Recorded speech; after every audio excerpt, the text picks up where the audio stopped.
When we look at the sanitary towels project, which is reusable, mostly it operates up countries. Why? Because there is not many support available of countries, and plus even if they are available, these are the single-use pad. If you give it about a 3 packet to a girl, it lasts only one period. Then what happens next period? That's why this Together for Better is very special, because we have come up with a solution with the long-lasting reusable sanitary towels.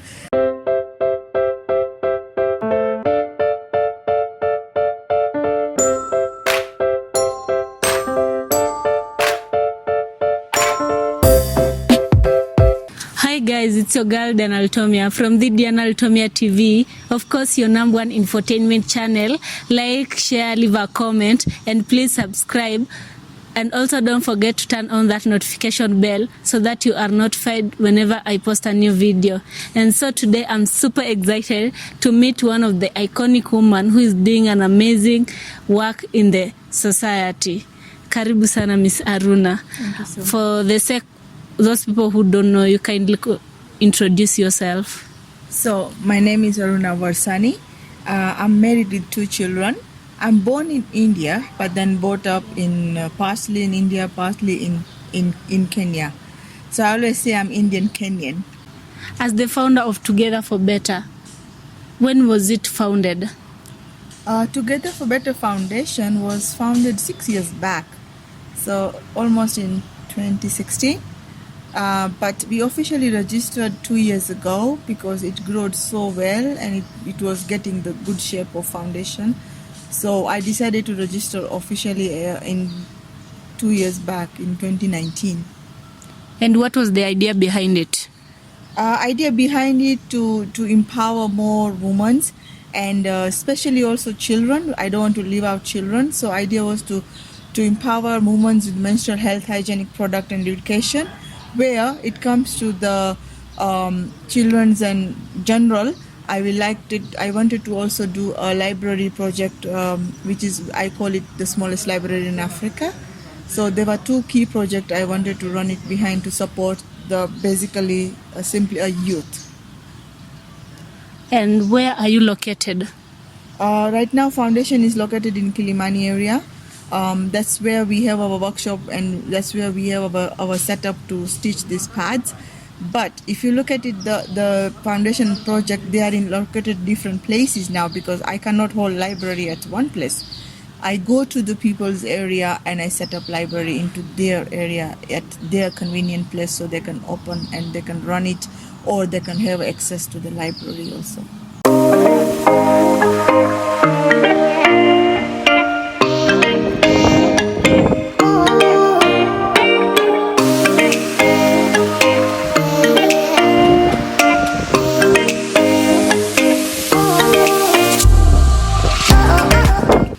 Where does your organization operate? When we look at the sanitary towels project, which is reusable, mostly it operates up countries. Why? Because there is not many support available of countries, and plus even if they are available, these are the single-use pad. If you give it about a 3 packet to a girl, it lasts only one period. Then what happens next period? That's why this Together for Better is very special, because we have come up with a solution with the long-lasting reusable sanitary towels, and it's also environmental friendly, and at least once we give it to any girl, they will benefit for 2 years. Secondly, the library projects are all over in different places. They are mostly in settlement area, because I realized that quite a bit children are missing out on school, especially in pandemic time. So we were losing children on the road asking for food. Sometimes I came across that they are going into the drug abuse. Sometimes they are going on child labor kind of situation. So I said, okay, what can we do to keep these children going on educational path and also make sure they don't lose the interest in education. So that's why the library projects are most in settlement area, but there are still few up countries also. And who are the beneficiaries? So beneficiaries are for pads. These are the normally girls who are above 13 years old until the mom age, right? We do touch base all the different age above 13 years old, and they are also located in different various areas, up countries and in settlement area. But when it comes to the libraries have a wider number now, because we accommodate boys and girls, right? So there are almost about 500,000 children who are benefiting right now from our library project.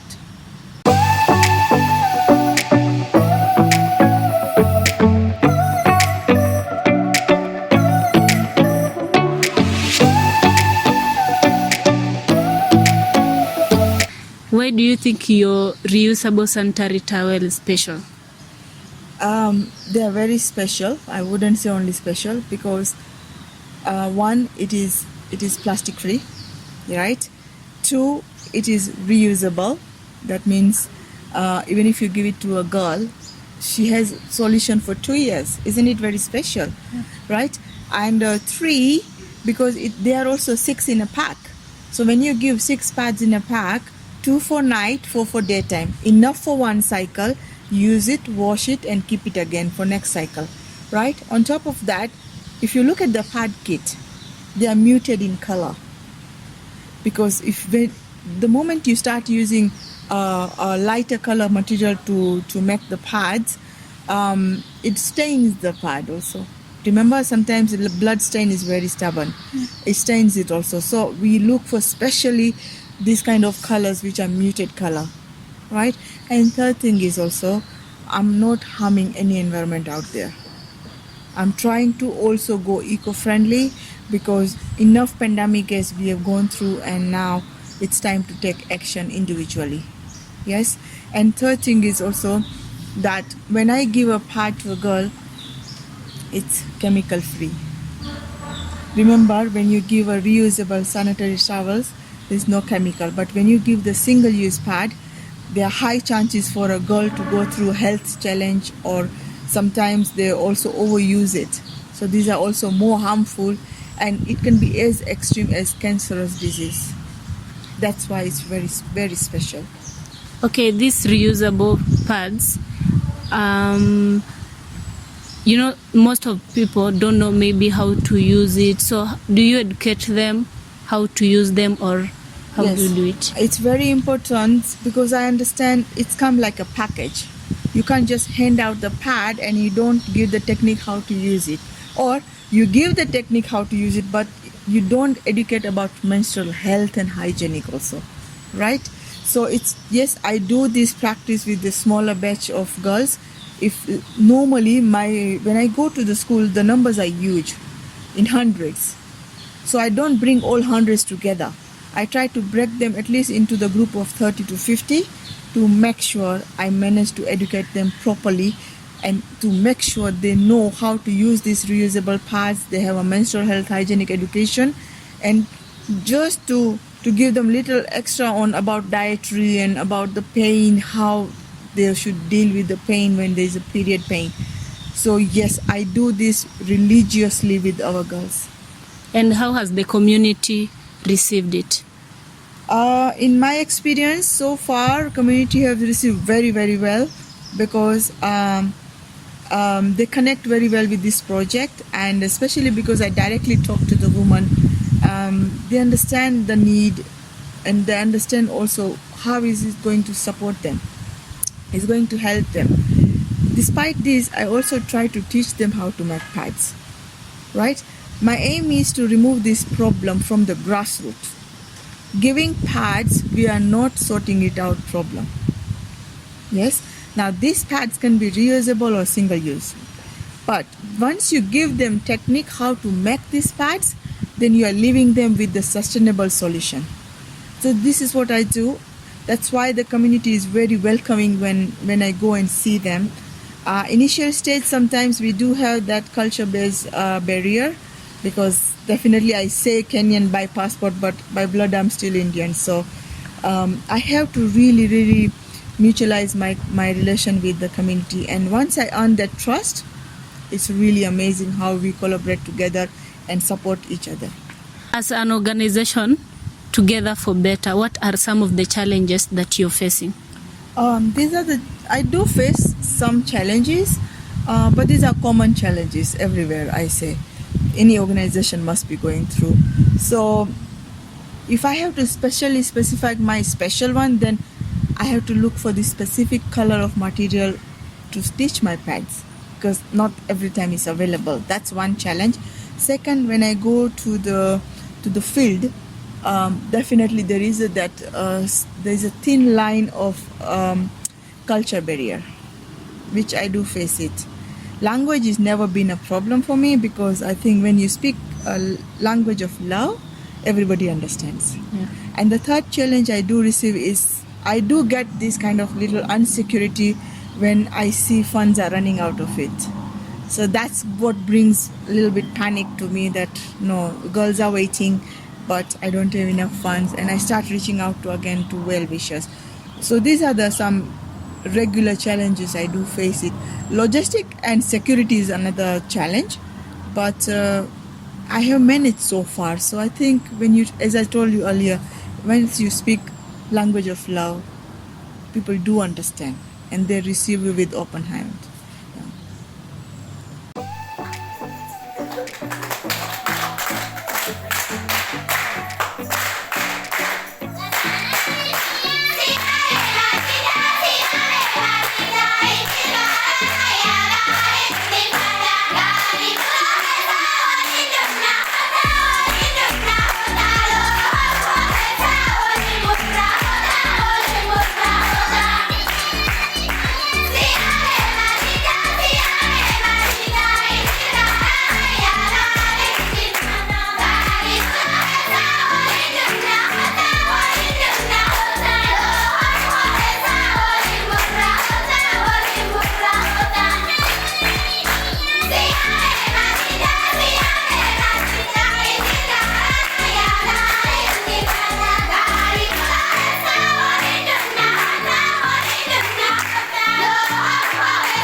Do you work with volunteers?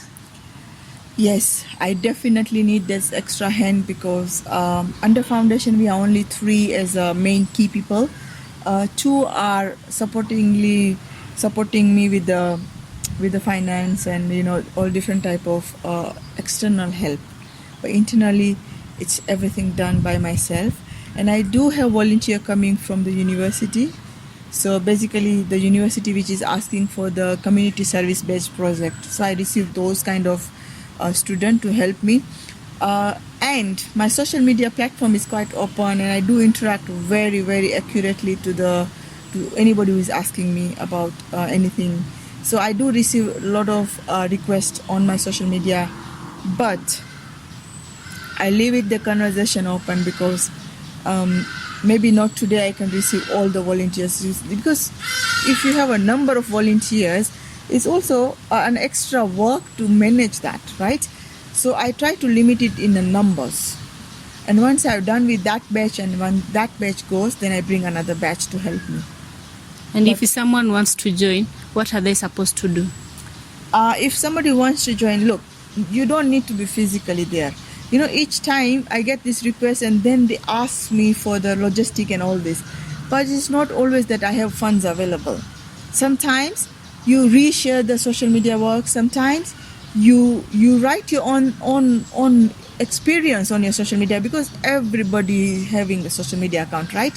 That could be another way to help this foundation, that spread the word, what we are doing, why we are doing. Like sometimes I do also educate through my social media that like anything to do with periods, it's not only pads. So that kind of education, if you pass it on, remember, it's multiplying the people who are reading it. So you can be a part of that movement of education, which is I'm putting it constantly on my social media. I'm not saying you go and promote Together for Better Foundation. Promote the education which I'm constantly receiving from the ground, that this is what missing, this is what we need to do, this is what we can do, we need to educate this area, this specific topic. I think resharing the foundation work, it's also part of volunteer work, right? Second thing is also, you can reach out to me, but when there is a slot available, I will slot you in. So I am making a data collection of who wants to come in a person and support the foundation. But definitely I openly say even that time, and when I am saying it right now, it's not always that I have funds available to support my volunteers, because I run 100% charity. There is no any income from this charity. So if somebody is joining me, I cannot assure that I can look after the logistic. That I don't have that room to do that. Yeah. And if someone want to reach you, what are your social media handles? So if somebody wants to reach out, we are actually on all the social media handles. Okay, Together for Better Foundation is the key. Right now it's all over the same place on Facebook, Instagram, Twitter, everywhere. And what are some of your future plans that you have? My future plan is to make sure we have a sustainability in foundation, definitely, because one day when my well-wisher will get tired, then what will happen to foundation? So I'm really working aggressively to make sure I try to manage the sustainability, right? To do that, I am coming up with a plan to put up some dinner gala where I can maybe do some fundraising. That's one plan, but that's not fixed yet. It's in a pipeline. The second few things I have is my projects are already lined up, and they are in huge numbers. Okay, my upcoming project will be in Marsabit, Northor, and Chalbi Desert. Now, these three areas, the logistic, and then plus there are 2,000 girls awaiting. If each pad kit is costing me cost to cost 800 shilling, you can see the volume of funding I'm looking at, right? And the second thing is also that my second project, this is prospective project. If I have to go to Dadaab refugee camp, which is third largest in the world refugee camp, the number I got is 60,000 girls. Now it's a dream come true if that will happen. Yeah. But hey, can we stop here? No, let's keep going. So one step at a time. But these are my prospective project. And individual, I get a special request for the project where it comes with funding and project request. I go and do that also. So I am so far at least sitting on 3 to 4 project, which is I have to finish it in next 3 to 4 months. Do you work with any other organization? Yes, definitely, because each project need multiple connection and multiple support. So any organization comes to me, I do work with all my ideas and with all my criteria. I just put it in place and I do work. Yes, definitely. Is there any other organization that is supporting you? So far I do have one organization from Germany. It's called Fraud Fund. They are funding us, but it's still not enough. As I told you earlier, the project which we get are in a bigger in number because we are specialized in going up country. When you go up country, generally the school number is in hundreds. There is no school you come across there only have 100 girls. There's always 700, 800 girls. So we really need more support constantly to drive this project and support our girls. You're doing really amazing work, and I just want to say thank you for giving us your time. At least you share what you're doing so that people outside there, they know there's someone who's doing an amazing work in the community. I will say thank you to you and your team giving me this platform, because remember, it multiplies the knowledge outside when you share it on your mutual grounds. So that's where I really appreciate also your team. And thank you so much for having me.